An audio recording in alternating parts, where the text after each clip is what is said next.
Once there was a place called the Land of Enchantment.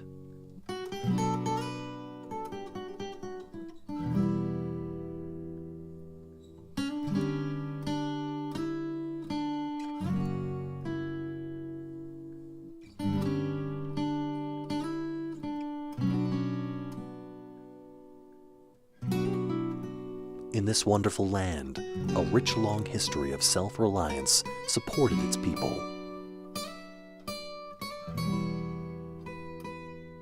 In those times, nobody went hungry. People had enough to eat because they preserved food during when it was plentiful. Nobody ever went hungry. That I know of. I never saw any hunger. It was a different time. It was a different way of living, I think.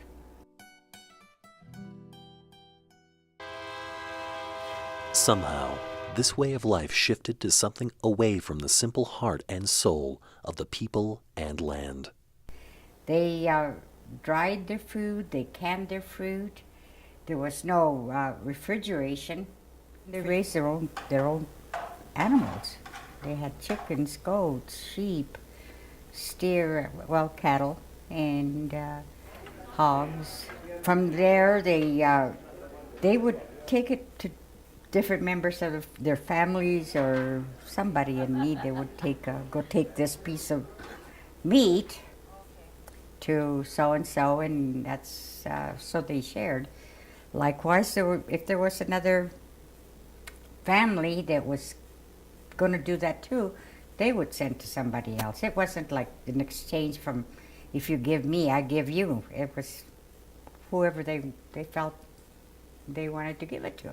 That was part of sharing what they had. We do prep for 207 people a day.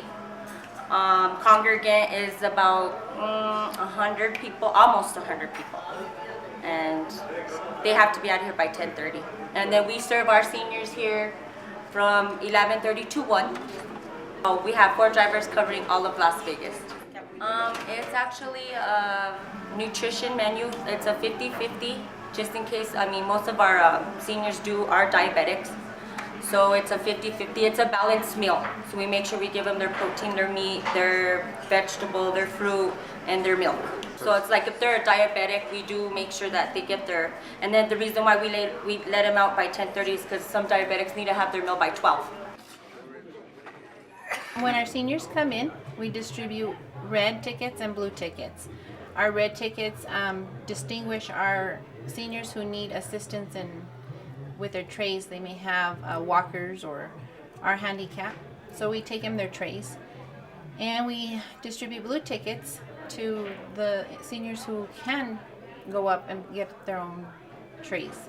The tickets do have numbering systems, so it's a first come, first serve. And so as they come in, they're given a number, and then we call those numbers up. It doesn't take much to make them happy, and to know that they struggle with meals. And I'll take today as an example. As I was touring through my lunch hour, I came across a senior. Lo and behold, is a relative of mine. Didn't know that. And I asked him, how are you enjoying your lunch today? And he said, it's really good. And he says, I've lost 40 pounds in 2 months. So I asked him, what's going on? Are you eating breakfast? Are you eating lunch? Are you eating dinner? Are you ill? And he's like, sometimes I eat in the evenings. Sometimes I have breakfast. Most of the time I don't have breakfast. Most good people are behind in just making a living.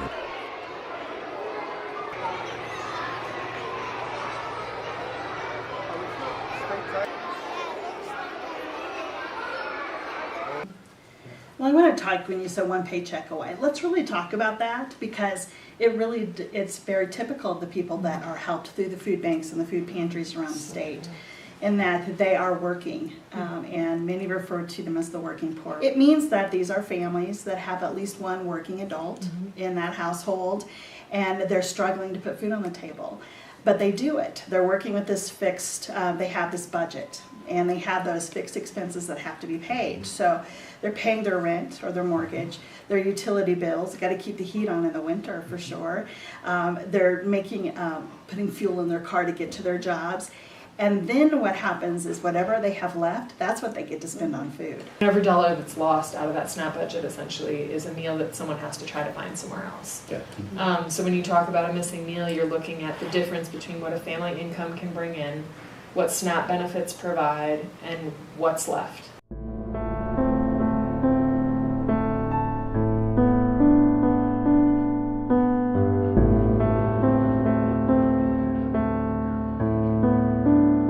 I don't think it's just enough for agencies to give food anymore. That's just one very small, I mean, it sustains, but it doesn't deal with any of the other issues. And that's part of the capacity and the capabilities. And that's where we need to educate. Because giving them food keeps us alive, but it doesn't really directly affect the core issues that caused the hunger. And that's what the children are seeing. The hunger is the trickle down from the adults who don't know how to budget or don't know how to do things or have issues. And the children are truly victims in the whole scheme of it.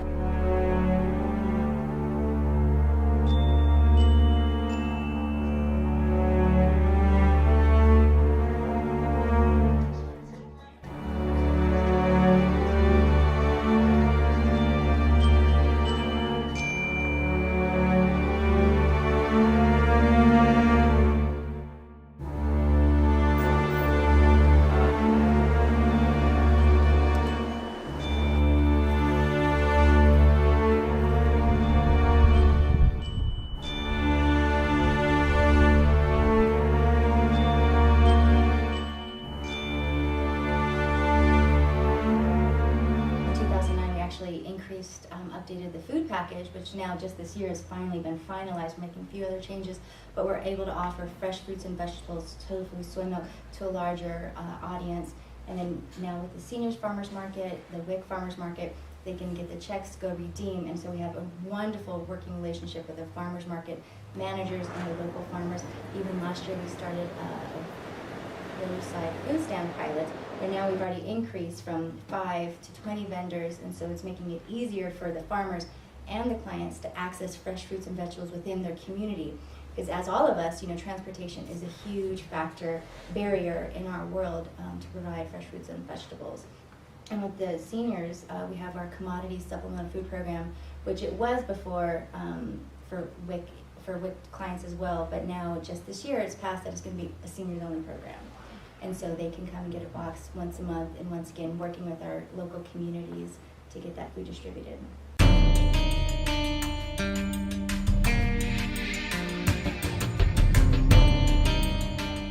the same time, that was when our farmers market was really revving up as well.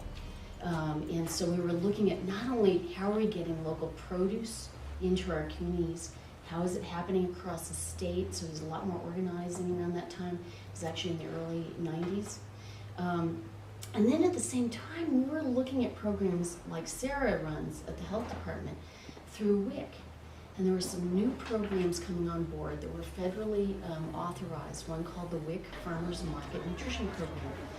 And it was one of the first times we began to see the tie where people were really looking at social justice issues, health equity in our communities, and creating that tie between what's grown locally, what's happening on the ground, where do people meet in a community, to a federal program that's providing moms and kids with some healthier options to meet their health and well-being and their needs.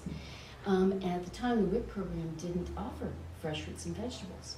So it was a great tie to WIC, Women, Infant, and Children, a federal program run in the state with the health department, and then to our local farmers and markets to bolster a local farming economy. And many times we found that some of the families that we worked with in our communities, the farmers themselves, were potentially in need of some of these programs.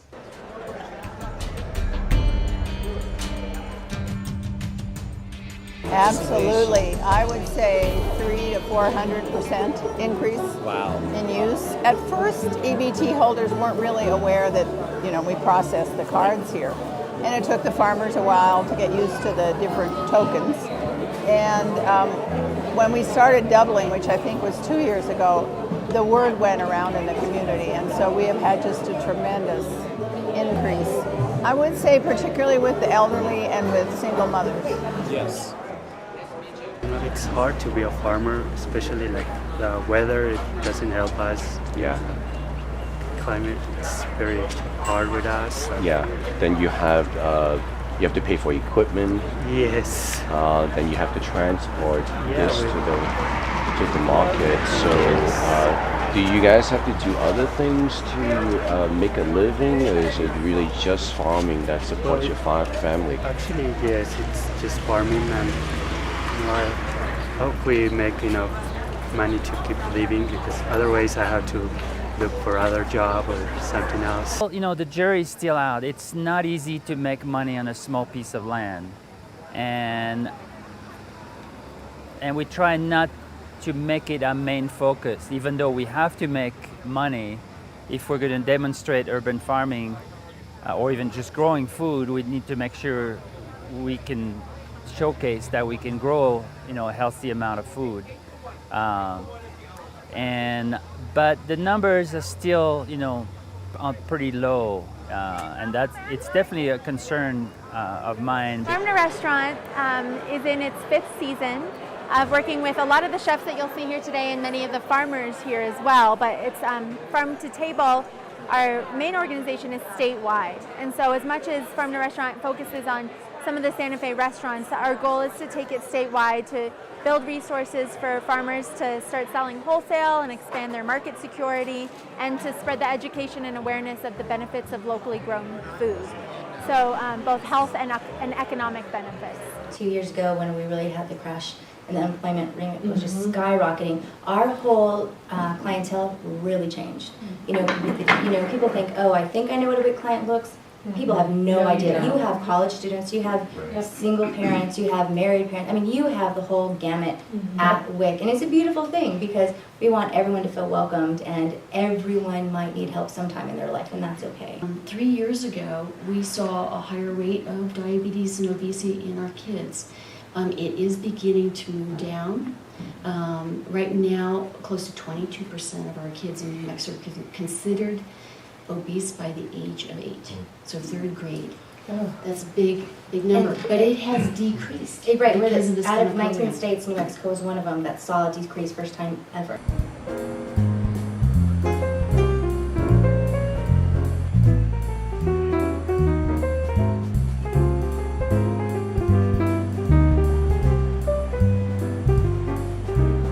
How people can shop our store on a budget. So I give a budget shopping and healthy meal class over at the state DOT once a month, and we also do in-store healthy value shopping tours at our store. We have many people who shop our store and they pay for their purchases with the SNAP card. And one of the most compelling stories that I heard was from a marketing partner that we have that's out of one of our Colorado Whole Foods Market stores. And she was on a period of unemployment, and she actually told me about how she used our coupon book, the whole deal, and then our sales flyer. And she was on employment, she said, for about 3 months, and she shopped here because she didn't want to sacrifice health, but she also knew that she could have healthy meals by following like a really mindful way of shopping, you know, using the bulk. By the year 2017, we are promising to have full 100% non-GMO transparency. So that means that every bit of food in the store, you will know, will be labeled as to whether it has GMOs in it or not. So we are actively seeking through our regional foragers to find more and more local products to put on our shelves. So we have, during the growing season, we'll have more local produce on our shelves from regional growers like Preferred Produce, who are down in southern New Mexico. How can we bolster our own food system here through our local economy, through the growers that are in that region, and begin to connect the facilities and ramp up some of those facilities as well? Now, in the other end of this building are huge freezer, a huge refrigeration system that can take all that in, and we can get out. That was one of the solutions. We still need more solutions, because unfortunately, such as hunger keeps growing instead of going the other way. So we work with our partners to try to figure out with them, get their input, what can we do differently? How can we take care of more people? In the schools, you know, we talked about their lunches that they get. Unfortunately, a lot of these kids go home and they're hungry. The young lady getting her nails done while she's picking up some food. Instead of taking her money and going and doing it, we find a way to donate that. I just think there's a lot of things that we can do to make the folks feel good and feel no different than someone else. Really, we just cannot be afraid to do things differently. And that's going to be hard because we settled in the things that we do many times, and we're having to keep running to keep up, right? In some senses, but I think that is in part because there are so many new innovations and the partnerships. We wouldn't be at this table without all of the partners that we've talked about and many more throughout in the community who want to do something and want to do it differently and want to be of support. And I think we can't let ego and red tape get in the way of collaborative efforts. So if people want to collaborate and eliminate those duplication of services, then encourage it. Don't get in the way of it. I mean, stop saying no and free up the funds.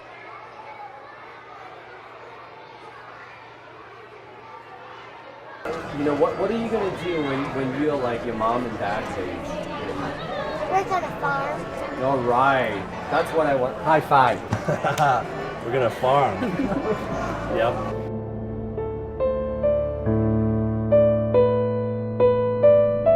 Do you hear me? Do you know my name? Do I have a moment to breathe? Say it ain't so. Hope is for the weak. Am I not your child? Do I just give in?